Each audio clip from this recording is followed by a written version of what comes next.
So, butter. I-cream lang natin siya. Kumata pa siya.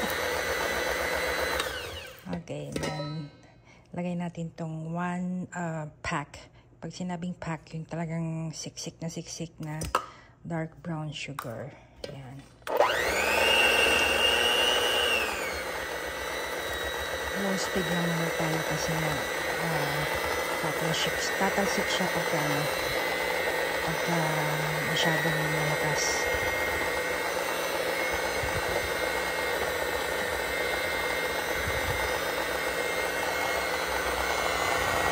Lagay tayo ng 1 tablespoon ng molasses. So, ayan siya. Kung wala kayong molasses, pwede rin namang honey. Ayan.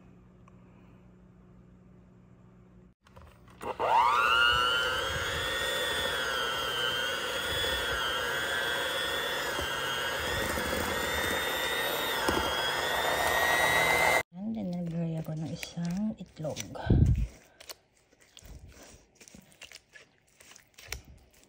Combine lang natin siya.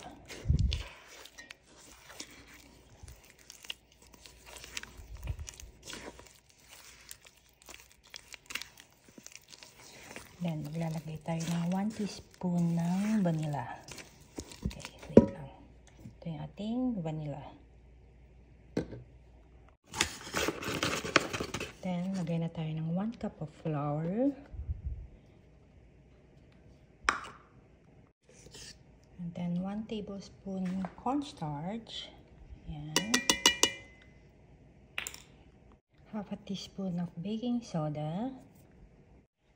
Half a teaspoon of baking powder.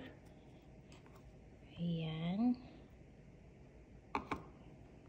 Ayan. Half a teaspoon of cinnamon.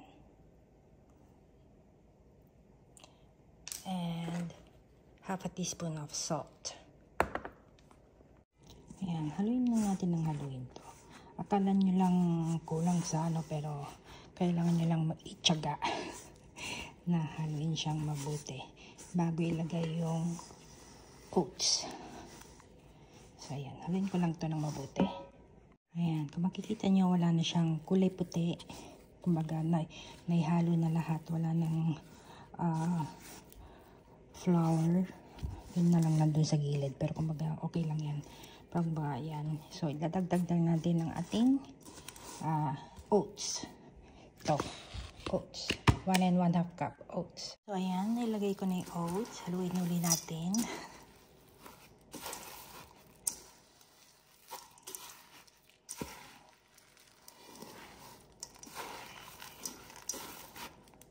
Halo ko na. So, maglalagay naman ako ng cranberries. Kung wala kayong cranberries, pwedeng raisins. Actually, oatmeal raisin sana, pero pwede rin cranberries.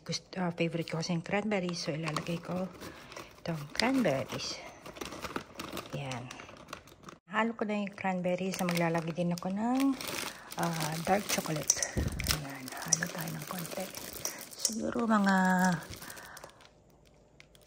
1/4 cup. Yan. So, ayan, nahalo na natin mabuti. Ayan, lalagay na natin siya sa baking sheet. Dapat ini-scoop lang kaya wala akong scooper dito. Uwi ko sa Pilipinas lahat ang gabi ko. So, ayan, kukutsarahin na lang natin. Nag-line na ako ng parchment paper or wax paper dito sa ating cookie sheet. Ayan, and then itong ating oven, ayan, preheat ko na siya into 375 degrees Fahrenheit. So, ayan siya. Scoop na lang siya natin dito and then ready na siya for our oven.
siya.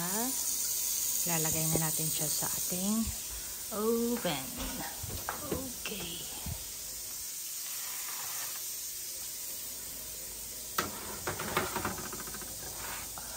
Okay lang kahit ganyan yung tsura niya kasi mag-ano pa yan. Magpa-flatten. Ayan.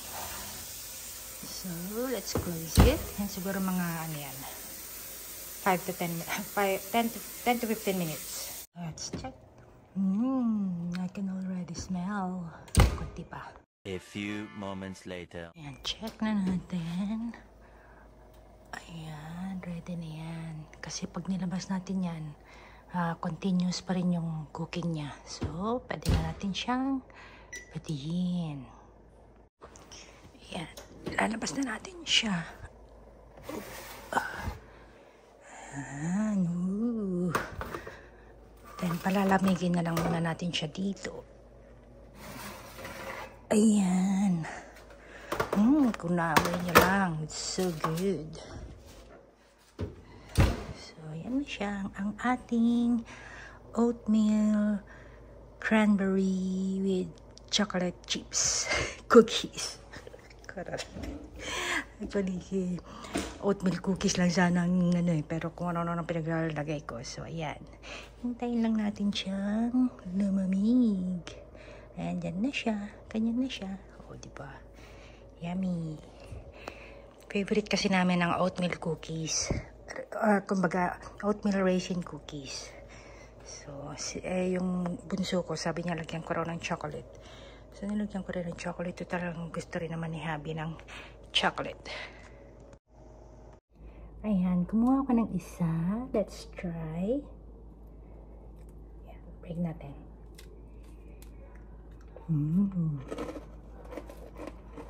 Ayan, para makita nyo. See?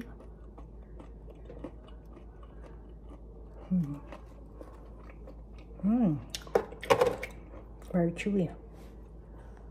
Ayan siya. Kita niyo yung cranberry. Sarap.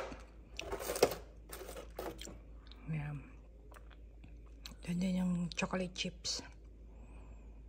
Yummy.